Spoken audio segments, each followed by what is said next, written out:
When we were studying all the good stuff, I was in the bathroom. No, you had your best friend. Okay, Rabbi. Okay. So now we're continuing with the children that are being born, the tribes, right? Okay. So what we said was last week that Leah had the first son, Reuven, right? And altogether, Leah had 6 sons. She had the most out of all the wives, because as we said, right, that they're supposed to have 12 altogether, but Leah had the most. She had half of that number. Was it decreed that they should have 12? Yeah, there was a decree, right, exactly. 12 tribes, as we said, right? You need the 12 tribes.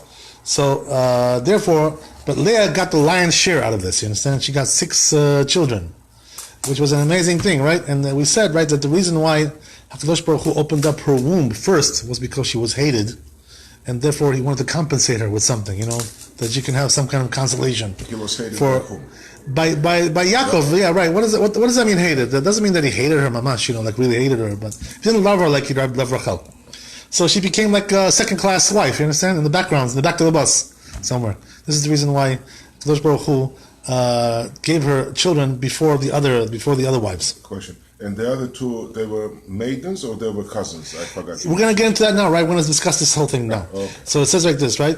V'tahar od v'telet ben v'tomer ki shama Adonai ki senua anochi v'yiten li gam et zeh v'tikra et shemo Shimon. So the next one was Shimon, right? After Reuven, we discussed Reuven last week.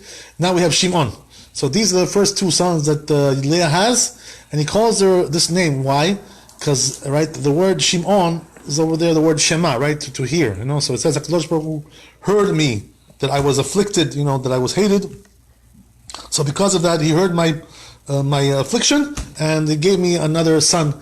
So why? What does that mean? That, the whole, they say, right, that the Chazal, amazing thing they say, right, that the whole life of a woman revolves around what? If her husband loves her or not. That's her whole life. Mm-hmm. So what does that mean? That if the husband ignores her, he's basically ruining her life. That's what he's doing. Because she doesn't feel loved. That's everything for her. She could be thinking that she doesn't feel it. No, we're talking about what the husband feels. Right, yeah. But the women are very smart, believe me, they know exactly what the husband feels. They know how to test you. They know how to, they have this bina, understanding, they understand much more than you think. So because of that, they understand much more than us when it comes to personal relations, personal things. So because of that, Leah, what was her goal over here? Just like any other woman, that she should be beloved to her husband. So now she sees that she's second-class lady in the back. So she wants to become now, come to the front of the bus. So she's saying, oh, now that I have 2 children, now, right, my husband is really going to love me more, right? Because they say, right, that children makes the wife beloved to the husband, that she has children from her. And he has children from her. And because of that, once you have children, they say, right, that the marriage becomes like solidified because of that, like more solid. But before that, there's not so much love. There's not so much connection between them. So this was her whole thing. Her whole goal was to become beloved to her husband. So the thing was like this, right? That there was supposed to be 4 wives, and she already had 2 children from Yaakov. So according to the mathematics, her share was supposed to be basically 3 children, right? Because each one was supposed to have 3 kind of, whatever. In the end, we said, right, she got 6. But so what happened was that now she goes on to have children. Right? So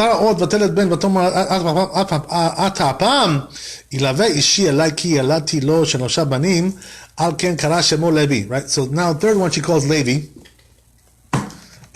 So why does she use this name Levi?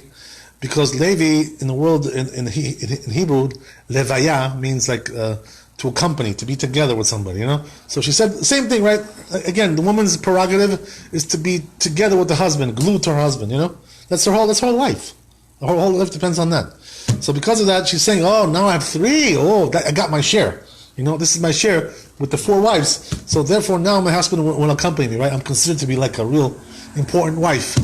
So again, right, she's talking about this. So the word Levi means to accompany, right? The accompaniment. And she's still the first wife. He doesn't have any more 3 wives. He already married Rachel, right? He got all 4 of them already because the way it works is like this, right? That once he finishes 7 years of labor for Rachel, So he got tricked and got Leah instead. So then he complained to Lavan, and Lavan said, you know what, if you're going to be a good boy, I'll give it to also Rachel, but you got to work for me another 7 years, but I'll give it to you now in a week, and then you have to work afterwards 7 years. Okay. So he was already married to Rachel as well. Okay.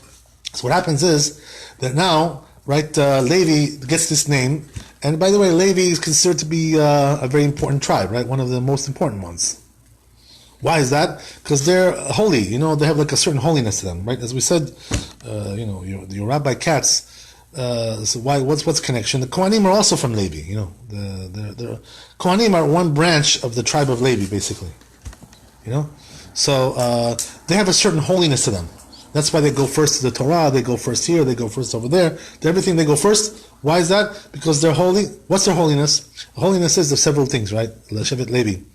That first of all, they didn't serve idols. When the Jews served the idol, the calf, the golden calf, in the desert, Shevet Levi didn't go into that. They stayed out, right? They didn't go into that stuff. And just the opposite, right? Not only they stayed out, but when the time came to punish them, they were the ones who punished them and killed them. Also, the people who served idols, they were the ones who killed them. So what does that mean? They kept their loyalty to Hashem always. As a rule, the loyalty of Hashem was kept by Shevet Levi. Same thing applies, by the way, when they were in Mitzrayim, when they were in the Galut, when they were in the exile of Mitzrayim, slavery or bondage, right? So what happened was that all the other tribes started to serve idols over there in Egypt because they got influenced by the Egyptians. The Egyptians knew how to influence them. So what happened was that they're all serving idols, but Shevet Levi didn't go to idolatry over there as well. Not only that, all the other tribes got enslaved. They became slaves over there, except Levi. The tribe of Levi was never enslaved. What's the reason why? They made an excuse. They went to Paro, and they said, Paro told them, no, why aren't you coming to work, like everybody else? So they said, listen, we're studying Torah, we're priestly class people, we have a priest, we have a priestly permit, and we have to sit and study Torah all day. So Paro wasn't able to get them because they were learning Torah, you understand? So you see from there that the value of learning Torah sometimes can save you from all kinds of things, all kinds of decrees. So also in Egypt, they stayed loyal to Hashem. They stayed loyal to Hashem also during the stay in the Midbar, in the desert. And they stayed loyal to Hashem in many, many ways. So because of that, HaKadosh Baruch Hu chose them. Once he saw that the great loyalty that they have to Hashem, he chose them to be the special tribe, which is singled out from Am Yisrael. This is Levi. So another thing which is brought down here by the Midrash is that they say there's also another explanation, the word Levi, because they say, right, that when Levi was born, HaKadosh Baruch Hu sent the Malach Gabriel, right? There's an angel called Gabriel, So Gabriel, he sent him. He said, I want you to go and give him all kinds of gifts that he's going to get. He's going to have the right to get gifts from Am Yisrael. What does that mean? That the Jews have to give to Levi all kinds of gifts. What does that mean? Trumot, Masrot, right? The tithes, the gifts from the animal, parts of the sacrifices. They get a cut of everything. 10% over here, 10% over there. You get 10% of everything. Legal mafia. So why is that? What's the reason why they get 10%? Why should they get free lunch? Because since they're serving God, they don't have time to work, to go out and make a parnasah, go out, go here and go there, travel over here, travel over there. They can't go to Hong Kong, they go to Shanghai. They don't have time for these things. So they sit and learn Torah all day. They sit and serve Hashem all day. So because of that, you have to support them, right? In order you have to keep up the religious aspect of the Judaism, has to be supported by the other. And this is the way you support them, by giving them 10% of everything, a cut of everything. That's the way it works in Judaism, you understand? That we don't really have the system anymore. Why? Because the Bet HaMikdash is destroyed, so we don't really have Shevet Levi now doing the service of God, like on a regular basis, like we had then. So the question is now, who should a person give 10% to? That 10% that was giving to Levi. Now where should it go? Or maybe he should keep it in his pocket also. Maybe he should keep it by himself. So what's the answer? So say the Chazal, the answer is that now the ones who are studying Torah, the Talmidei Chachamim, the rabbis, all these things, they're the ones you have to give your 10% to. Why? Because now they're in the place of Shevet Levi. Once Levi was doing the job, now the rabbis are doing the job. The Chachamim, are doing the job. So you have to give to the yeshivot, the kollel, build the kollel, build the yeshiva. By the way, how sad is it, right? That our community is like the only community that doesn't have a yeshiva, doesn't have a kollel. All the other communities they have. You know, we're not so. We have to build up this idea over here. You know, they think over here, unfortunately, in this community, they think that everything is just to buy pasuk. You know, to buy Revi'i, Chamishi, Shishi. You know, to go up there, $10,000. You know, this kind of thing. Also, I think.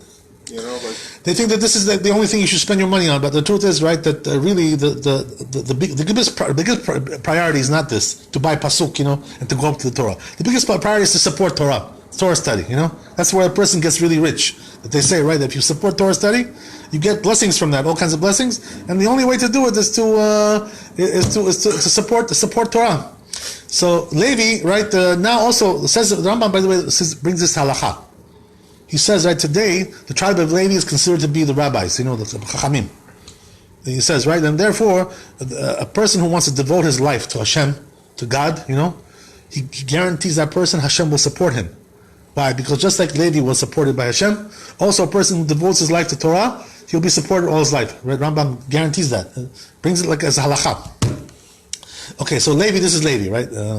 So as we said, right, that another reason why he's called Levi is because he got these gifts, you know, as we said, 10% over here, 10% over here, cut of everything. So all these gifts were given to him by the Malach Gabriel. He gave him like a ceremony, you know, bequeath to you all these things, right? And so this is also like a form of accompaniment. Levi, as we said, right, to accompany. So this is also kind of accompaniment. You get all kinds of gifts, all kinds of prizes, kind of thing like this. So this is what happened with Levi. Okay, so that's why his name is Levi. ותהר עוד בתלת בן ותאמר פעם אודה את אדוני, על כן קרא שמו יהודה ותעמוד מלדת. So now what happens is, right, that now she has also a fourth son. So now this is considered to be very special. Why? Because the fourth son is already extra, right? She was only supposed to have 3. That's her share. 4 wives, 12 children. Each one gets 3. Do the math, right? So now that she got 4, so she said, I have to thank Hashem now. Why? Because this is something extra, you know, this is a bonus. I wasn't really supposed to get this, you know, according to the math. But since I got it, Kadosh Baruch Hu gave me a bonus, so now I give thanksgiving to the Lord. I give thanks to Hashem. That's what she meant to say, right? So he called her, she called him this name, Yehuda, which is Hodaya, you know, thanksgiving. That's what it means, right? That's why she gave him this name, Yehuda. So each of these names, as you see, right, has a certain meaning and a certain so forth and so on. By the way, we already discussed the issue that, you know, as we see, right, that the mothers called names. The mothers were the ones who chose these names for the children, right? So the question is why? What's the reason? The answer is because they say, right, that these mothers had Ruach HaKodesh, they had prophecy, and because of that, they had the skill to know, to understand what name belongs to which son. You know, this was something like that they knew how to do, and this is the reason why they say, right, that a person should always opt, as a rule, to call his children like biblical names. You know, like instead of like making up some kakamemi name from the sky, you know, whatever. Why? Because these names are prophetically inspired. These names from the Bible, like the tribes and so forth and so on. So all these names have a good meaning to them, they have a good right mashmaut, like implication. They have good implication. So that means that a person will have a good life, a good mazal, all these things. You know, things will be good to him, and that's why it's always good, right, to call a biblical name as opposed to some kind of thing you find on the internet or whatever. You know, some kind of some kind of kakamemi thing like that. There are people, as we said, right, last week also, there are some people who make this mistake in Israel, nowadays, right? They're calling name of Rasha also to children, like Nimrod and Esav, things like this. There are people doing this. There are crazy people over there, some nutty people. And why are they doing this? They want to be like cool, they want to be like bad, bad, to be bad. They want to be bad. So that's really bad, right? when you call your children this name, you're making him really into bad. Like, the chances are he's going to be bad. That's the whole thing. There's an implication there. Nimrod was alive from the flood, right? He was the king. He was after the flood. He was. You're talking about Og, right? You're talking about Og, yeah. Og. Yeah. Sorry. So Nimrod was a bad boy, he was a big Rasha.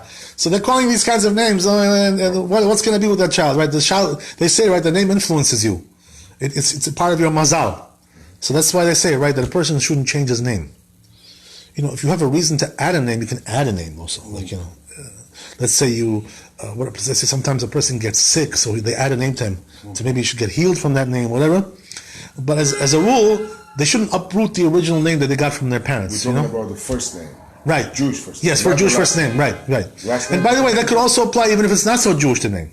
Like, let's say they call him Alexander, So they shouldn't uproot that name. Why? Because that name the parents are divinely inspired to give names to their children, so they shouldn't uproot that and give a different name unless, like we said, right, that the name is bad, it has a bad connotation. So in a case like that, they should really uproot it because What if you were Bernie Schwartz and there was anti-Semitism, and you wanted to be a Hollywood star, whatever, and you became Tony Curtis? Right.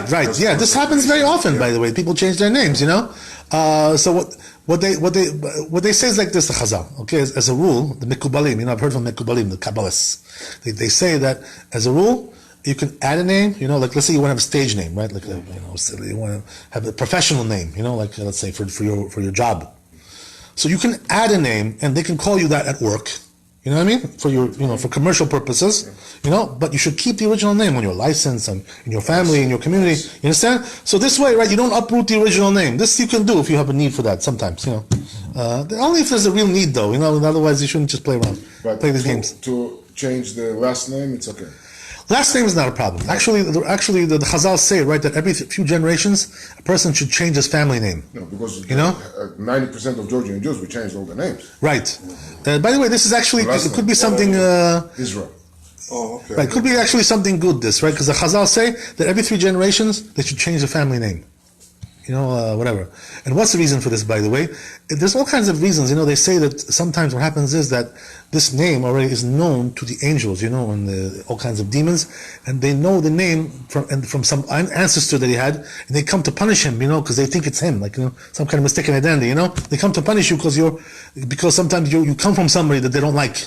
They didn't like this guy, So that's why they say, right, as a general rule, it's good to change the name once in a while. So what you did was actually probably good. It was very, very good. My grandfather also did it, by the way, changed his name also, my grandfather. Mm-hmm. So it should be Danielashvili. That was the original name. Oh, that's what that's what it was, he changed it to Danielov. I always wondered about that. Yeah. For 40 years I'm wondering it. Now, Danielov, where did that come from? So, it's actually, it's a common Georgian name, but it was changed.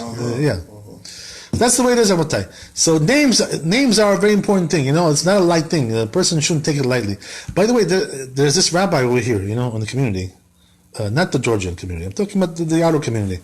There's one rabbi who lives in Long Island, and he has this, tendency to change people's names. Anybody who comes to him, he knows like Kabbalah. He's learned Kabbalah, this guy. So what happens is that people come to him, and he sees like one guy with this name, he gives them a different name. I saw like total families, they change the whole name of the family, like everybody. It's like that, you can't identify anybody anymore. So the truth is that I've heard from the Kabbalists, that doing this is not a good thing. I don't like what this rabbi does. I don't think that's a very good thing to do, but I think it's pretty dangerous. If a person has a decent name, something normal, not something bad, as we said, right? There's no reason to change it. Because Arizal says, right, the biggest Mekubal, Arizal, from 500 years ago, he says that when the parents give a name to the children, it's prophetically inspired, this name. Like, Kadosh Baruch Hu gives them like a sort of prophecy. And that's why, they shouldn't play around with that. That's not something you should play around with. Mm-hmm. Okay, so getting back to where we are. So as we spread, right, he calls the 4th one Yehuda, right, which is the name of Thanksgiving, right, and also Yehuda is also a special tribe, right, because the kingdom comes from there, right, the kings come from Yehuda.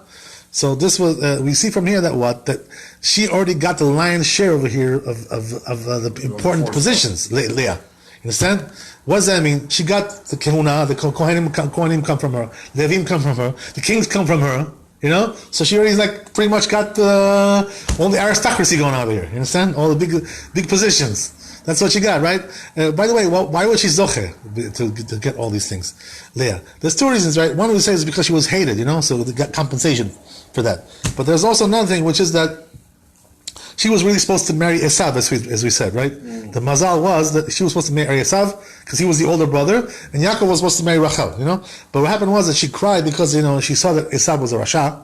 She didn't want to marry Esav. So because of that, HaKadosh Baruch Hu gave her all these things. Why? Because she removed herself from the mazal of Esav and went into a good place, Yeah. That's the way it is, So a person who does that, by the way, they say, right, that who gets the most closeness to Hashem? The one who was in a bad place and then he, did tshuva, became a Baal tshuva. Mm-hmm. He gets closer to Hashem than the person who always was good. He's a proper boy, good boy. The one who goes against the grain, he gets more. Why? Why is that? Because he gets more reward for the fact that he had to suffer, to go from one to another. It's very hard to do that. It's very difficult to change, So because of all that difficulty, Kadosh Baruch Hu gives them a special reward, these people. I don't mean to interrupt you. You also said last week that the crime that she actually made a difference. Yeah, the verse actually stresses this, right? That she cried, They say that's why her eyes were not so nice looking, because the tears, messed up her eyes. Right. And she wasn't so beautiful like Rachel because of that reason. That's one of the reasons why. What did the crying do? What, it was remorse, or it was... What happens is like this, right? Basically, she must have been crying so much, right, that, the tears are salty, so maybe like it damaged her eyes. You understand? Why did she cry? Because she was supposed to marry Esav. She was very upset about that, right? Right, but you said that the crying gave her... Hashem rewarded right, yes. her. They say, right, that when a person cries, but with a real heart, not with the fake crying, they have to cry like fake. Yeah. I like that one. Okay, you got me over there. Okay, so anyway, they say, right, that if a person cries with a pure heart, their answer always answers them, Wow. Yeah, so it's considered to be like a very big tool to a person should get his will, but not it's only if it's real, not fake tears. Kadosh Baruch Hu knows what you are. If you're fake, you're real. He knows everything, So you can't fool him. He reads the minds, right? He knows what's in your mind. He knows what's in your heart. Okay, let's go on. So as we said, right, Yehuda was also a special thing here. Yehuda is very, very special. You know why? Because not only is the king, but Yehuda had very special. There's the reason why he became the king. He didn't become the king because he was the toughest guy, the biggest gangster, he was the biggest, the biggest sword wielder, not because of that. Because he had a character which was, fitting for kingdom. What does that mean? Humility, being humble, and being honest, and being straight, and being, integrity, things like this. The king has to be very honest and straight, integrity, humility, and because of that, he was zoche to have all these things. And they say, by the way, that the zchut, why did Yehuda have all these things, characteristics? Because of her mother, because her mother was righteous. Because of the tears that she said, right, all these things, and then she really did, she became close to Hashem with all her tears. So Kadosh Baruch Hu gave her all the Leviim and the kings coming from her. It's an amazing thing. And by the way, we're going to see later on that she also had another amazing thing that came from her, right, from her other children. We're going to see more amazing stuff. So going on, right? So now what happens like this, right? The pasuk says, "Vater Rachel ki lo yalda leYaakov, v'tikane Rachel be'achota." Right? So what happened now?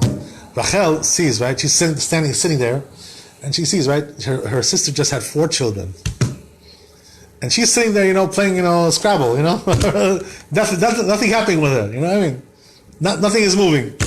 So she started to get jealous, right? It says in the pasuk, right? She started to get jealous of her sister. I said, what's going on here? I'm sitting here, nothing. She's got 4 children. What is this? What kind of thing is this? And the other 2, they are still nothing. Right. So the thing is like this, right? Until this point, those 2 were just maidservants in the house, And then we're going to see, right? As the narrative goes on, they actually also got married with Yaakov as well, right? As time went on. Were they relatives of this 2, or they were all sisters. The whole family was sisters. 4 sisters they were from 2 different. Exactly right. So comes now, right, Rachel, and starts to get jealous. And say, by the way, the Chazal say, they say, by the way, Pirkei Avot, that jealousy is a very bad thing. To be jealous, they say it removes you from the world. A person has a tendency to always be jealous of everything. Oh, why did he get this house? Why did he get the car? Why did he get this wife? I don't have anything. He's got everything. This, that, whatever. So they say this kind of attitude removes you from the world. It's a very bad thing to be jealous. But the question is, what about this? That she was jealous of her sister. Was this also bad? Was this considered to be like a sin that she was jealous of her sister? So the answer is the Chazal say no. You know why? Because there is one type of jealousy which is considered to be good. You know what that is? Kinat Sofrim. That's what they call it, right, in Torah. What does it mean, Kinat Sofrim? Jealousy between rabbis. Literally, that's what it means. Right? What does that mean? That one rabbi sees the other, looks at him and says, wow, this guy knows so much more Torah than me, I feel like an ignoramus over here. This guy making like a jerk out of me here. I'm sitting here, he knows 10 times more, I look like an idiot, So, I shouldn't even say anything in front of him, like it was a waste of time. So this is good, this jealousy is considered to be good. Why? Because he's jealous of his wisdom So he'll also start to study more, he'll learn more. So this way, the jealousy will cause him to improve. Okay. That's the idea. But why do we have Omer now? Because the 21,000 Rabbi Akiva died. Right. Why did they die? Because they were jealous. Right, but really the truth is, right, it doesn't say that because of jealousy, because they didn't treat each other with respect. In other words, what happened was that the jealousy came to fruition also on the outside, lack of respect. And when it comes to like that, when the jealousy comes to the outside, you start to, lack of respect, lack of decency. So that's already considered to be very bad. But if you take the jealousy and divert it into a good path, what does that mean? That you want to now, because of your jealousy of this man, that he's smarter than you want to also get up there with the smartness, be equal with him or even better. That's considered to be something good. So here also, right, that Rachel was jealous of Leah, considered to be like kinat sofrim, like jealousy between rabbis. You know why? Because what was she really jealous of? She wasn't jealous of the fact that, that's not what the physical, birth. That's not what it was.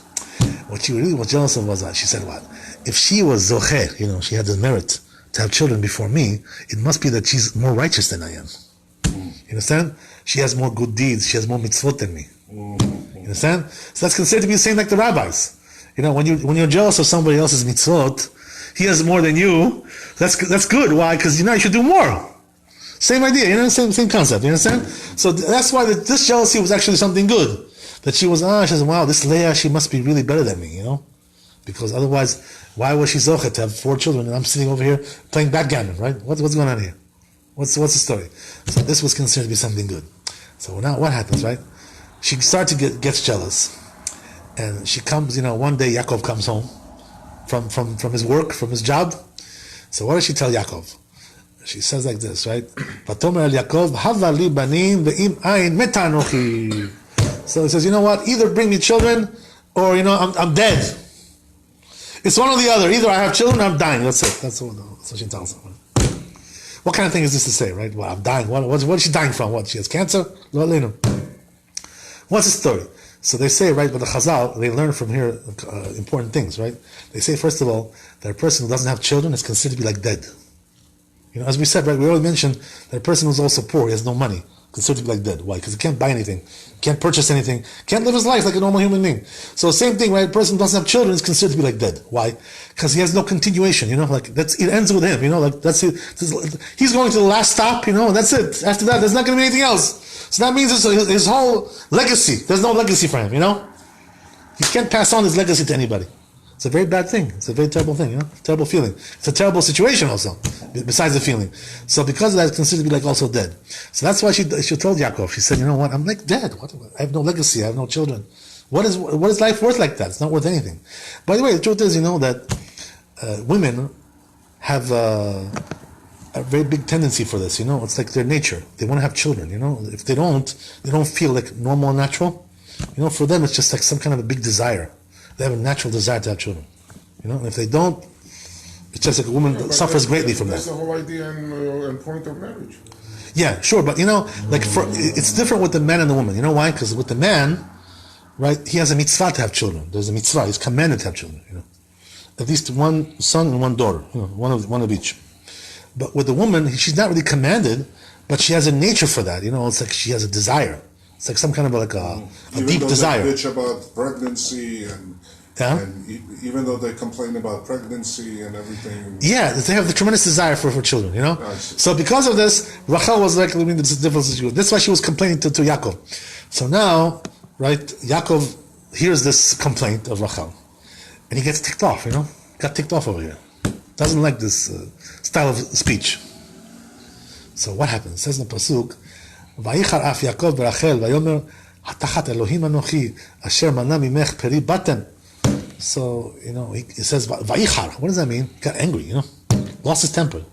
It happens, right? It happens to everybody. Sometimes your wife can, could annoy you. You lose it. It happens to everybody. It happens to the best of them. Even to our forefathers, it happened.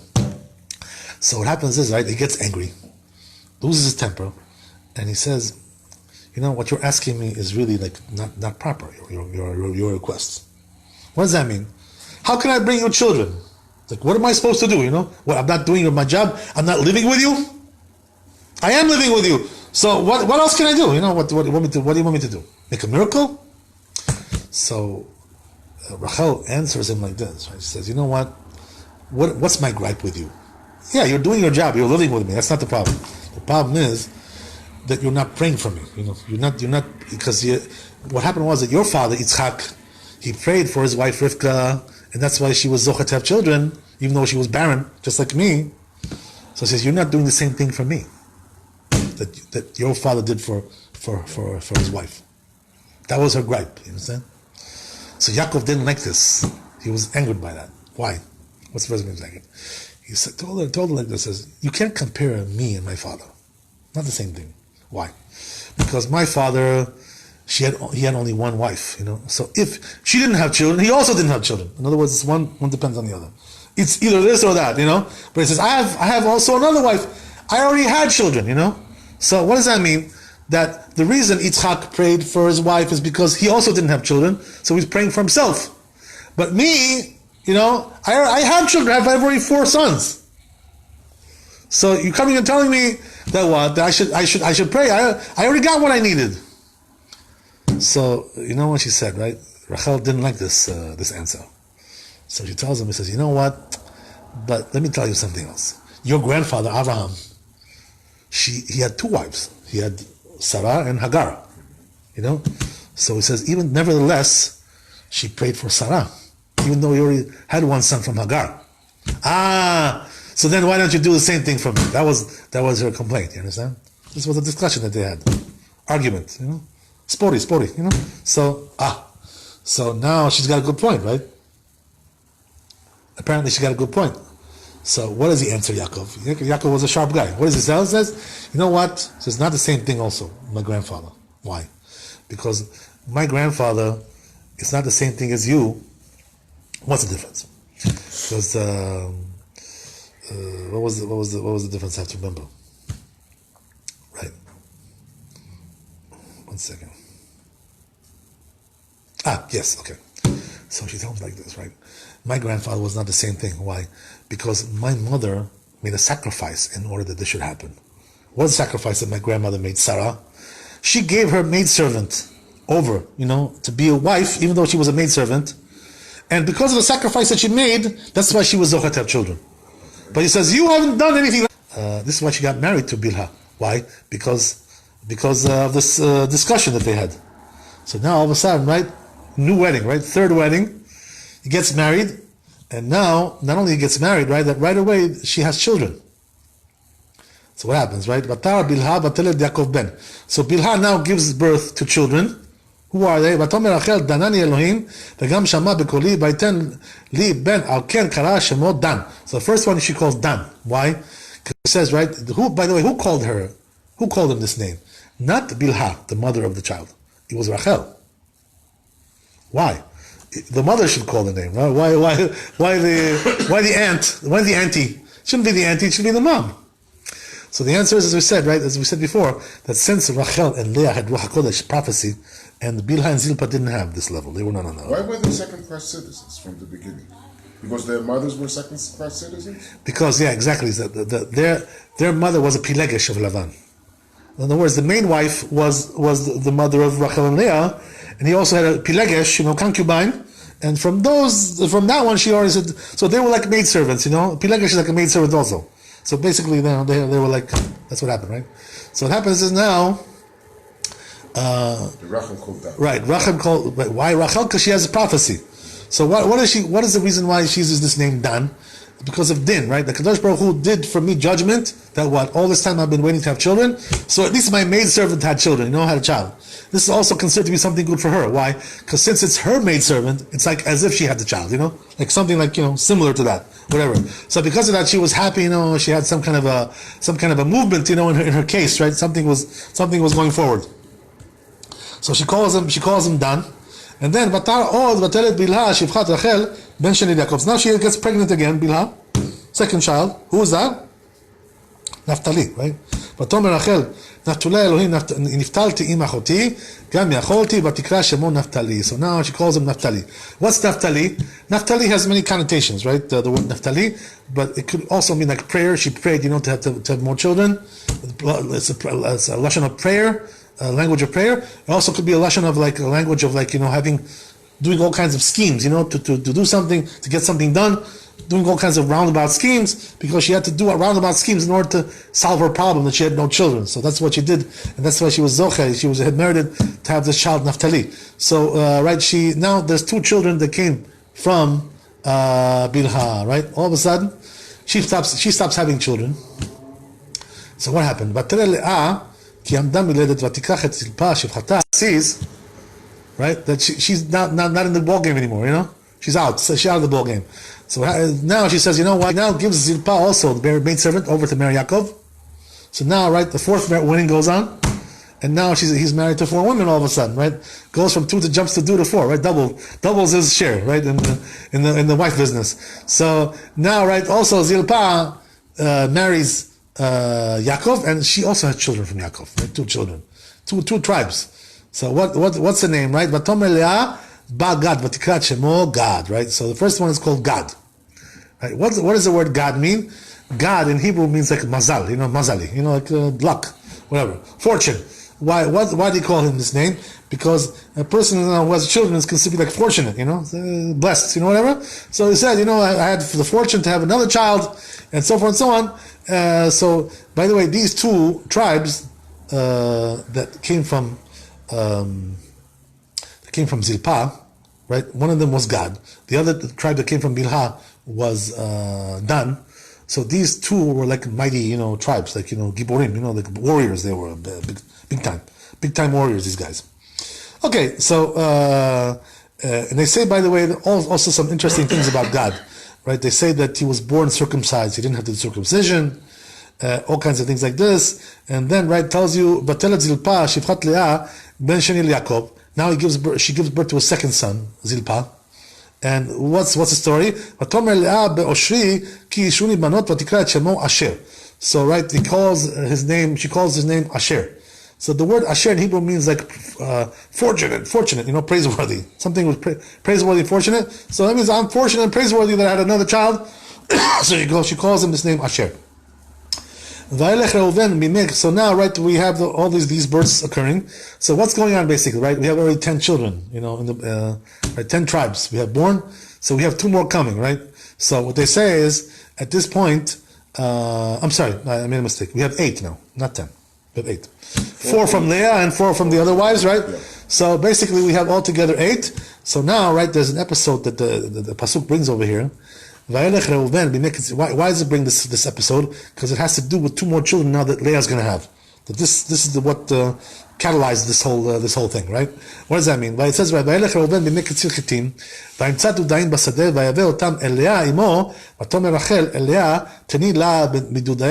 This seems like a very innocent story over here, like some kind of a unimportant thing, but actually this was very important. Why? Because all of a sudden, that goes Reuven, the son of Leah, goes to the field, right? Collects some flowers in the field, brings some flowers, right? And all of a sudden, he gives them to his mother, as a gift, to respect her as a mother, as a gift. Right. Here, my mom, Mother's Day, right? Exactly. So gives them the flowers. So all of a sudden, right? Rachel takes a look at these flowers that Leah is holding, her sister, they're sitting together. And she says, "Oh wow, they're so pretty, these flowers. Women love flowers. So she says, they're so pretty. Oh my God." She says, "Can you do me a favor? Just like give me those flowers. Give it to me, and I'll give you something in return. We'll do like a switch. So she says, "What are you gonna give me? These are beautiful flowers. I deserve something good. $50. So she says, "No, not money." I said, "I'm gonna give you something better." She says, "You know what? It's really my turn to be with Yaakov tonight. They all had turns. Rotation policy. Each one has to get a certain night. That's the way it is in halacha, right? When you have multiple wives, each one has to get a certain, rotation policy, right? So this, by the way, it's a mitzvah. It's an obligation of the husband. So because of that, this night was a night really of Rachel. So she said, "You know what? I'll give you this night as a gift with Yaakov. Give me the flowers." So she gives her the flowers. She goes for it. She's sold. So what happens now is like this, right? They switched that night, one to the other. These girls were always switching, by the way, right? They switched the wedding, as we said, right? They like to switch, these girls, whatever. So what happens now is that Yaakov is coming home from the field that night. thinking he has to go now to the tent of Rachel and be with her. You know? Who kept the score? Huh? Who kept the score? Which night? Which score, I mean. Well, they must have kept it because it's not so complicated. It's not so complicated. You know why? Because basically, the way it works is like this: that a person has to be with each wife, let's say, right? At least once a week. When you have 4 wives, so that means that each one will get, at least once a week, from that month, 1 week, whatever. That's just an example. It could be even more than that, right? That's just an example. Anyway, yeah. So anyway, Rabotai, when it says like this right now, Yaakov thinks he's going to Rachel. He doesn't know about this, right? They didn't have cell phones in those days. They call him up, It's text message, they didn't have that. So he doesn't know where he's going. He thinks he's going to where he's going. So all of a sudden, right, comes out Leah, leaves her tent. Comes out, sees Yaakov coming, and she goes and greets him. Hey, wait, stop there, stop right there. You're coming with me tonight. What happened? So we made a switch. We did an exchange policy. So I said, oh wow, okay. So he doesn't care. He's got to do his job. It's either this or that. Whatever, same job. So he comes into the tent of Leah, right, and lives with her that night. And from that night comes another son, right. Which son was that? This was a very special son. Right? So it says, right?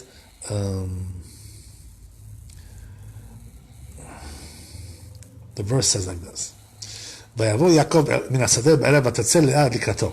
ותאמר אלי תבוא כי שחור שכרתיך בדודי בני וישכב עמה בלילה ההוא. So it says he stayed with her that night. וישמע אלוהים את לאה ותלד יעקב בן 5. Now she gives birth to a 5th son. This is already way above her quota, right? She's supposed to have 3, now she's up to 5. So what happened? Which son was that? ותאמר לאה נתן אלוהים שכרי אשר נתתי את שפחתי לאישי ותקרא שמו יששכר. So he says, Hashem gave me my reward, Leah says, right? That what? That I gave my maidservant to marry my husband. I'm sharing my husband with her, which is like a sacrifice. You know what I mean? So because of that, Hashem now gave me my reward. Issachar. Schar means, right, the reward. So that's why she called him Issachar, which is a language of reward. Right? So now she has Issachar. And Issachar, by the way, is considered to be a very special tribe. Why? Because they're the tribe of Torah. They're the ones who learn Torah all day, There's the famous story, right? In the Chazal, in the Midrash, they say, right, that Issachar and Zevulun, the next son that Leah had, they had an arrangement, right? Why? Because Issachar was a rabbi, Talmid Chacham, and Zevulun was a businessman. You understand? So what happened was they made an arrangement together. I'll support you with my money. You sit and learn Torah all day, and this way, right, we both get the reward of the Torah. I get it for supporting you, and you get it for sitting and learning all day. So this is considered to be like an arrangement, you understand? So this is why they call, right, this arrangement, when they make this arrangement between 2 Jews, they call it Issachar Zevulun. Why? Because this was what was done by Issachar Zevulun. Sometimes they may actually make a contract, they say, right, how much he's going to give every year, and so forth, so on. It's like a whole thing, usually this works when somebody becomes like very wealthy, like a, multimillionaire or whatever. He's got a lot of money, this guy. So he can like do a write-off, tax, just, give this guy money, support him, give him $50,000 a year to live. He can write it off on his taxes, So for him, he doesn't really losing anything, in a sense, sometimes. In this generation, that's the way it is. So because of that, he's not really feeling it, and he's getting all the Torah that this guy's learning, he's getting the reward for everything they learn. Not only half, 100%. In other words, each one gets 100%. HaKadosh Baruch Hu gives this 100%, this 100%, right? 200% altogether, you understand? It's a nice deal, right? It's an amazing deal.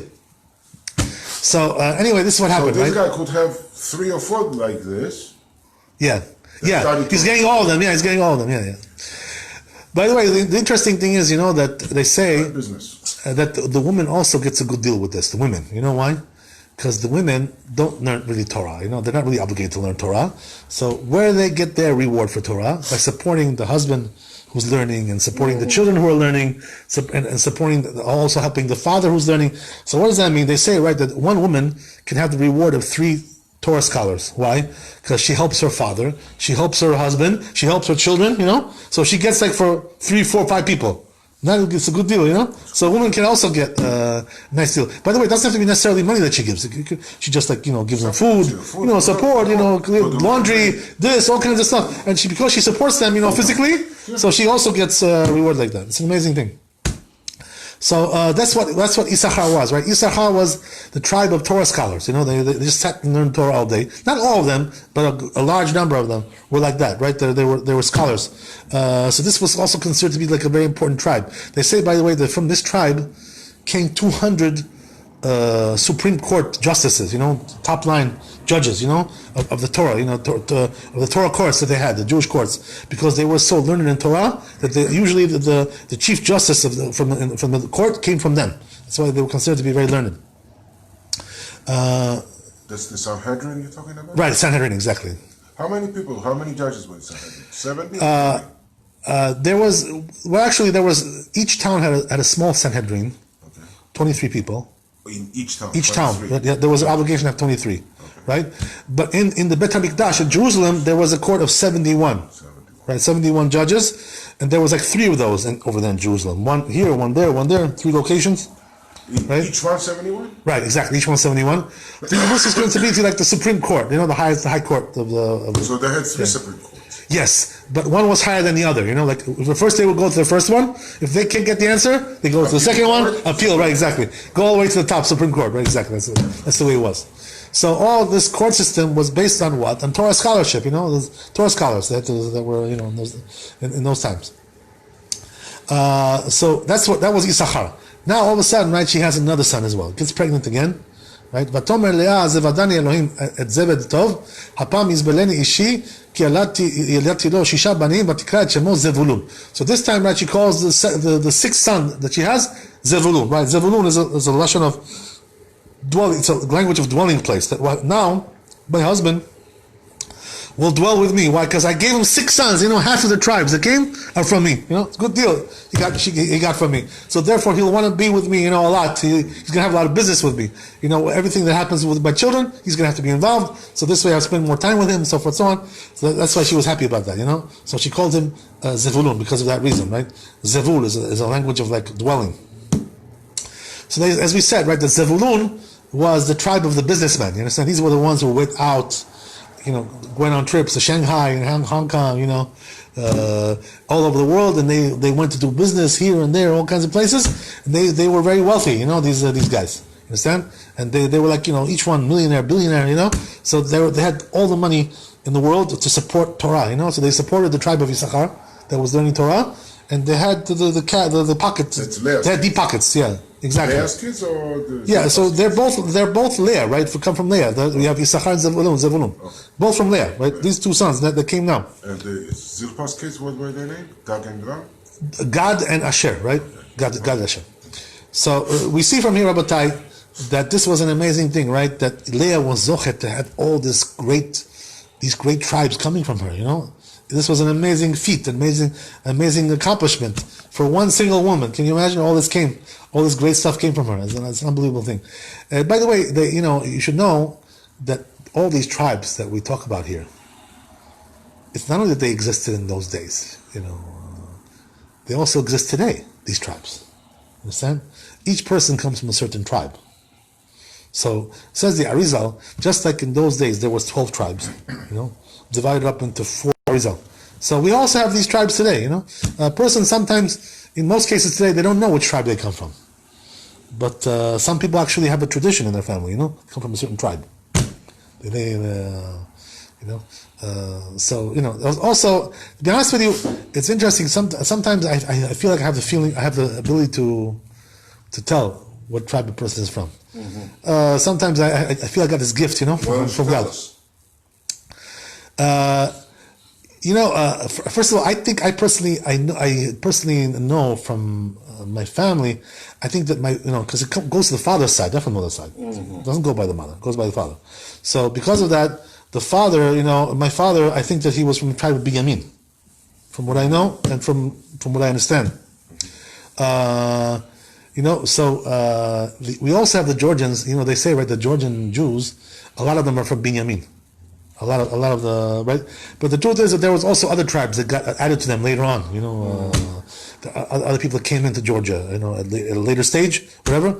So there's actually several tribes in Georgia. There's besides Binyamin, there's also Menashe, There's also Zevulun, we talked about now. So all these things that we have, Baruch Hashem, we have also in the Georgia people.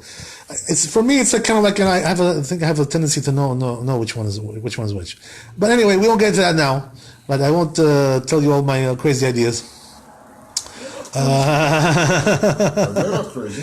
It's according to the description that we see in the Torah. You know how they describe what their character was. You understand? So Zevulun, they were businessmen. You understand?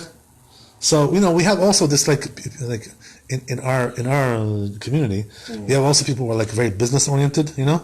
Like my mother's side is like that. Very like business oriented people. So I can see it's pretty clear to me. Like my mother's side is more like that kind of orientation.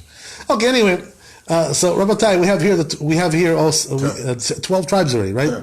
Because we have now Leah had 2 more. Right, we have 10. I'm sorry, we have 10. Yes, right, exactly. Now we're getting to Rachel, right? Now I have a question. Exactly, yes. She betrayed a night with her husband. Yeah. For a bunch of flowers. Yes. How did she know? Maybe that was the night that she was supposed to get pregnant. Right. Actually, this was, they say that Hashem punished her for this also. Yeah. She got punished for this. Why? Because who are you to give up your night with your husband? It's considered to be like a mitzvah.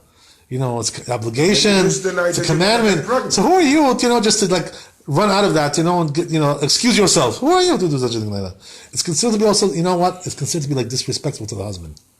Like I'm trading you, like I traded you as a I traded you, like they trade like flowers, baseball cards. I trade you this one for this one.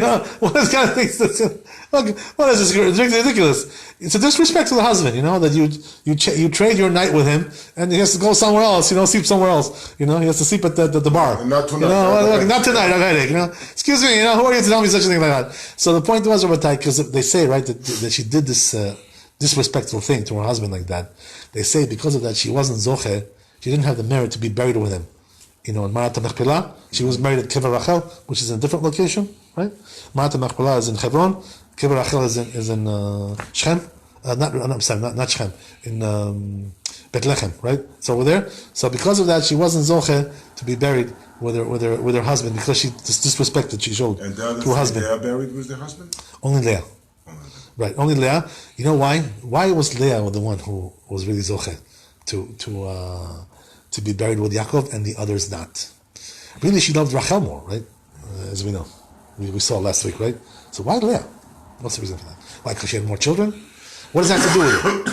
What does that have to do with being buried with your husband? So they say that, right? According to the truth, each person who comes to this world is destined to marry one specific woman, like that's his soulmate. You understand? That's the one that's supposed to be his soulmate. And what does that mean? That's like the best thing that he can get, because that's more like the fitting for him, for his personality, for his character traits. This is the one who can handle him, who can bear his crazy behavior, who can deal with all his nutty things that he does. Why? Because they're soulmates. You understand? They're very close. It's the same. It's one neshama. It's one soul. You understand? So what happened was that just like everybody else, Yaakov also had one soulmate only, not 4. The other ones just came in to have children. Package deal. Exactly. So if that's the case, who really was his soulmate from out of these 4? It was really Leah, right? That's what they say, the Chazal. The Mekubalim, they say Leah was really the soulmate. What does that mean? Can you imagine that she didn't love Leah. He didn't love Leah so much. But she was the one that was destined to be for him. She was the real wife of Yaakov. And by the way, they say that the fact that she got buried together with him, that means in Olam Haba also, in the next world, right? She's going to be with him also. Why? Because she's the real mate of Yaakov. What does that teach you, by the way? It teaches you a moral lesson, kind of, that you shouldn't think that the best wife is only going to, when it comes to the beauty or, looks or, some kind of, attractiveness or all kinds of, it's not what you should be looking for. You should be looking for the best quality wife, you understand? Somebody who's a quality person. You have to also be attracted to her, obviously, but the quality of the personality of the character is better than anything else. So when you see somebody that you're really compatible with, and and she also helps you to be the best you can. Sometimes that could mean, by the way, criticizing you, giving you a hard time, being critical, giving you a big headache. But that headache is for the good. Sometimes, you understand? So a person has to understand that sometimes his soulmate, the real wife that he's destined for, sometimes can cause him some discomfort as well. But that's for his good sometimes, that's for the best. That's good, that's very, very, very, very likely. Okay, let's go on with that. How much time do we have? Should we stop or should we? Let's give birth to 2 more kids. Two more kids. Okay, you got it. We got to finish off the family, right? The whole clan over here. David is falling asleep, but it's okay. So now all of a sudden, right, Rachel sees, right, that she's out of the picture over here. So now Hashem remembers her all of a sudden, right? What do you mean? Finally remembers her, right? By the way, what was remembrance, right? That Hashem remembered. What did he remember? It says, right, he remembered Rachel, and now he listened to her prayers. So in the Rashi over here, right, it says what I thought what Rashi says. I remember, but my memory, right? What does Rashi say? Rashi says, what do you remember? That day when she was switched with Leah at the wedding day, and she didn't go and squeal on her, to sell her out, to tell Yaakov, oh, you're marrying the wrong girl. Not only that, she gave her the signs, also the simanim, that she could get away with that trick also. Understand? That's what HaKadosh Baruch Hu remembered. That they made such a self-sacrifice. To put her sister before her own needs, because she didn't want to embarrass her sister, to shame her sister, because of the self-sacrifice that she made. That's why now HaKadosh Baruch Hu remembered that. Right? He said, oh, I have to give her. But why does it say the word remembered? I mean, HaKadosh Baruch Hu doesn't forget anything. Right. So the truth is that you're right. It's not literally, the word here to remember is not literally like that. That's not what it means. You're right. What it really means is like, in other words, to say now. Rewarded. Yeah, the reward is also true, but you know what it is? It's like, I want to like now I put my attention on you, I'm turning to you now, it's your turn, it's your, to put you in the spotlight, now it's your turn to be in the spotlight. So, HaKadosh Baruch Hu sometimes waits, because, the time is not ripe yet for a certain person, and then all of a sudden it says, oh, now, okay, this is the time. Now we're going to give you everything you deserve, right? We delayed it for a while, for a few years, you were not getting, but now you're going to get everything, right? So that's what happened with Rachel. She was remembered, but with this self-sacrifice, she was remembered. So she opened her womb, he opened her womb, so now she gives birth, right, to the first son, and she calls him Yosef, right? Now, why does she call him Yosef? Because the word asaf in the Hebrew means to like gather, right? So what does that mean? That he gathered in my shame that I was sitting here, right, with no children. All my other wives, all my other co-wives have children. Now I'm the only one who doesn't have. So because of that, right now, my shame has been relieved. So therefore, she called him Yosef. But also she said another thing, right? Which is what? In Hebrew, the word Yosef means to add. Yosef. So what does that mean? It's that she prayed that Hashem should give me also another son, right? Add me another one. Because why? Because all the other wives had, all the others. I said only 2 left for me. I should have less than anybody else. At least I should have 2, just like the other 2 wives that had 2. So she says, let me have also another one. Add me also another one. So therefore, right, what happened was that Kadosh Baruch Hu gave her also in the end Binyamin, right? Was the second son, but Binyamin comes later on, and actually, right, the day that she gave birth to Binyamin, she died. So because of that, we're going to see that later on when she dies. But the point there was that that now, all of a sudden, what happens is that once Yaakov sees that Yosef was born, he goes to Lavan and tells to Lavan, you know what, I want to leave. I'm sorry. That's it. I want to terminate the contract, right? 14 years passed already, more than 14 years. Right. Now he says, I want to terminate the contract. That's it. I'm out of here. I'm going back home to my father. That's what I'm doing. Let me go. So the question is, why all of a sudden did he decide to leave now when Yosef was born? What's the connection between this and that? So they say, by the way, the connection was like this, right? That Yosef was the antidote of Esav. He was the one who could fight with Esav, the one who could defeat Esav. Because Esav was a big headache for Yaakov, you understand? He knew that once he goes back there, he has to deal with Esav as well. He's waiting for him. Esav, maybe to kill him, maybe to make a war with him, maybe to kill his children, God knows what.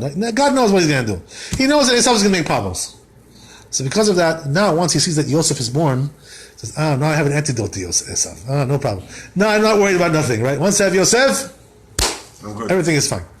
So the question is, by the way, why, we're going to end with this, right? Why was Yosef an antidote to Esav. What's the connection between Yosef and Esav? What's the connection? So they say, by the way, that one. The connection is like this: that Esav, he was a Rasha, and his rishut, his wickedness, is also manifested in the sense that what? That he wanted to kill his brother. In a sense, until he was so wicked, he wants to kill his brother. So because of that, right, Esav is considered to be a bad boy. You want to kill your brother. So they say, by the way, that what? That when the tribes were born, also the tribes, right, wanted to kill Yosef, as we're going to see later on, right? They were jealous of him. They sold him in the end. They didn't kill him, but they sold him. So meaning what? That the tribes, in that sense, were considered to be just like Esav. What does that mean?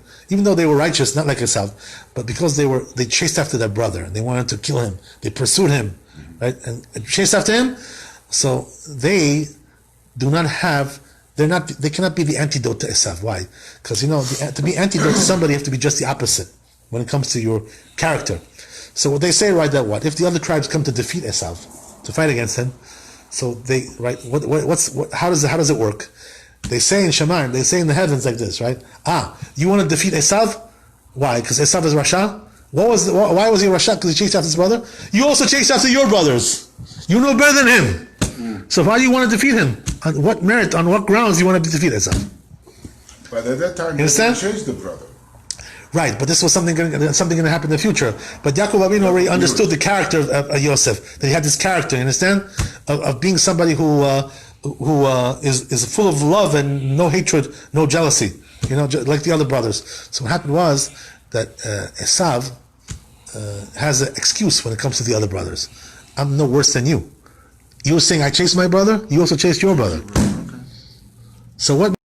But the only one who can get out of this problem is Yosef. Why? Because Yosef never chased his brothers. He never pursued his brothers. He never tried to kill his brothers. Just the opposite. He saved their lives, right? He saved them in a time of trouble, as we're going to see later on, coming weeks, right? After the holiday. So what happens is like this, right? That Yosef is the only one who can say, you chased after your brothers. Yosef cannot say to him, you also chased. No, Yosef did not.